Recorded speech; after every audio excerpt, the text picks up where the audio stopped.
Hi hello friends, welcome back to media talks. நான் உங்கள் மௌனிகா.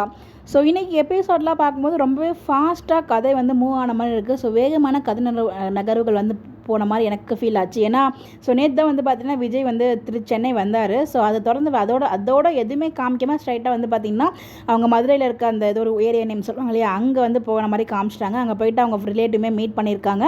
அது அவங்க வெண்ணிலாவோட சித்தப்பா பெரியப்பா வீடுன்னு நினைக்கிறேன். ஸோ அவங்களோட தம்பி ஃபேமிலி எல்லாருமே இறந்துட்டாங்க அப்படின்னு நினச்சிட்டு இருக்கும்போது திடீர்னு வெண்ணிலா இருக்கிறது அவங்களுக்கே ஷாக்காக தான் இருக்குது. பட் ஆனால் வந்து அவங்க நாங்களே கஷ்டப்பட்டுட்டு இருக்கோம்ப்பா அப்படின்னு சொல்லும்போது அவங்களோட செலவு எல்லாத்தையுமே நான் ஏற்றுக்கிறேன் அப்படின்னு சொல்கிறாங்க.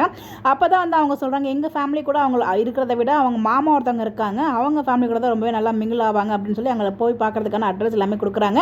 எனக்கு தெரிஞ்ச அந்த மாமா தான் வந்து பார்த்தீங்கன்னா நம்ம அப்டேட் வந்து கொடுத்துருந்தோம் இல்லையா, நியூ என்ட்ரி இருக்குது அப்படின்னு சொல்லிட்டு அந்த மாமாவாக இருக்கும்னு நினைக்கிறேன். ஸோ மாமாவை பார்த்ததுக்கப்புறம் என்ன நடக்க போகுது, ஸோ இது ஒரு பக்கம் போயிட்டுருக்கு. அதே மாதிரி வந்து பார்த்திங்கன்னா வெண்ணிலாவோட ட்ராக்கை சீக்கிரமாகவே என் பண்ணிடுவாங்களோ அப்படிங்கிற மாதிரி எனக்கு தோணுது. பிகாஸ் வந்து எதனால் அப்படின்னு நான் சொல்கிறேன்னா, ஒரு நம்ம இவர் இருக்கார் இல்லையா அஜய், அவர் வந்து அவரோட யூடியூப் சேனல் வீடியோ ஷேர் பண்ணியிருந்தார். அதில் வந்து அவங்க சொன்னாங்க, ஃபஸ்ட் டே ஷூட்டில் மீட் பண்ணது அஜயை, அதுக்கப்புறம் வந்து பார்த்திங்கன்னா இப்போ தான் மீட் பண்ணுறேன், லாஸ்ட் டே அதுவும் மீட் பண்ணுறேன் அப்படிங்கிற மாதிரி அவங்க அந்த மாதிரி இல்லை ஒரு வார்த்தை வந்து சொன்னாங்க. எனக்கு தெரிஞ்சு அவங்களோட ட்ராக் முடிய போகுது, ஏன்னா நமக்கு தெரில. மந்த்தோட அவங்களோட ட்ராக் வந்து எண்ட் ஆகுது அப்படிங்கிற மாதிரி சொல்லியிருந்தாங்க. தெரிலங்க, மேபி எண்ட் ஆனாலும் ஆயிருந்திருக்கலாம். மந்த் ஷெட்யூலோட அவங்களோட கேரக்டர் என்ன மாதிரி கொண்டு போகிறதுக்கு நிறையவே ஹைலி சான்சஸ் இருக்குது. பிகாஸ் இந்த மந்த்துக்கான ஷெட்யூல் வந்து நேற்றையோட முதல் முடிஞ்சிடுச்சு இல்லையா, அப்படி நான் வந்து ஷேர் பண்ணுறேன்.